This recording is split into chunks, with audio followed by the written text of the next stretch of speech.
Hi అండి, నమస్తే. నేను మీ సుస్వరవాణిలో ఆరోగ్యమే ఆనందం. దోస్తులందరూ బాగున్నారు కదూ? మేము బాగున్నామండి. సాధారణంగా మనం ఏ ఆహారాన్నైనా పండ్లైనా నేరుగా అలాగే తింటున్నా కూడా ఇంకా కొత్తగా రకరకాలుగా తయారు చేసి తీసుకుంటూ రుచులను ఆస్వాదిస్తుంటాం కదా. అందులో భాగంగానే పనసకాయలతో బిర్యానీ, పనసపొట్టుతో కూర చేసుకున్నట్టే పనసతనలతో కూడా పాయసం చేసుకోవచ్చని తెలిసింది. పనస్తనలతో పాయసం ఎలా ఉంటుందో అని ట్రై చేద్దామని కాసిన్ని తొనలతో పాయసం తయారు చేసి చూసాము. వెరైటీగాను రుచిగాను బాగుందండి. అందుకే ఈ పనస్తనల పాయసం తయారీ విధానాన్ని మీకు చూపించాలనుకున్నాను. ఎలా చేయాలో వింటూ చూసేద్దాం రండి. ఈ పనస్తనల పాయసానికి కావలసినవి పనసతనలు. మేమైతే ఫస్ట్ టైం ప్రయోగమని అరడజన పనసతనలు మాత్రమే తీసుకున్నామండి. ఒక పెద్ద గ్లాసు నిండా పాలు, తగినంత పంచదార తీసుకోండి. పనస్తనల్లో స్వీట్ బాగా ఉంటుంది కదా, కాబట్టి మీ రుచికి సరిపడగా పంచదార తీసుకోండి. చిటికెడు యాలకుల పొడి, జీడిపప్పు, కిస్మిస్, వీటిని వేగించడానికి 2 స్పూన్లు నెయ్యి, అంతే.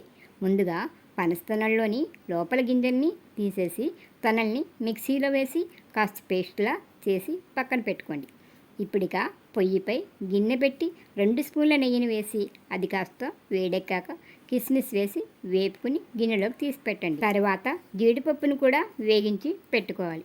ఆ తర్వాత పొయ్యిపై ఒక గిన్నె పెట్టుకుని ఒక గ్లాస్ పాలు వేసుకుని అవి మరగడం మొదలుపెట్టగానే తగినంత పంచదార వేయండి. మేమైతే 2 స్పూన్ల పంచదార మాత్రమే వేసాము. పాలు ఒక పొంగు రాగానే గరిటతో తిప్పుతుంటే పంచదార కరుగుతుంది. దానిలో మిక్సీ పట్టుకున్న పనస్తనల గుజ్జుని వేయండి. అది పాలతో బాగా కలిసేలా కలుపుకొని అందులో చిటికెడు యాలకుల పొడిని వేసి మళ్ళీ ఒకసారి కలుపుకొని ఆపై చివరగా నేతిలో వేగించి పెట్టుకున్న కిస్మిస్ని, జీడిపప్పుని కూడా వేసి మరొకసారి అంతా కలుపుకొని పొయ్యి నుండి దించేసుకుని తినేయడమే. పనసకాయల సీజన్ ఇంకా ఉంది కదా, ఎప్పుడూ ఎక్కువగా పనస్తనలనే తింటాం కదా. ఒకసారి ఇలా కొత్తగా ట్రై చేసి చూడండి. ఈ సెలవుల్లో పిల్లలకి ఈ వెరైటీని చేసి పెట్టి చూడండి. పనస్తనంలో ఉండే ప్రోటీన్స్తో పాటు పాయసంలో వేసిన నెయ్యి, జీడిపప్పు, పాలు వీటన్నిటి వల్ల పిల్లలకి మంచి శక్తి వస్తుంది. ఆటలాడిన పిల్లలు అలసిపోకుండా ఉత్సాహంగా ఉండగలుగుతారు. స్వీట్స్ అంటే ఇష్టమైన వారికి ఈ పాయసం భలే బాగా నచ్చుతుందిలేండి.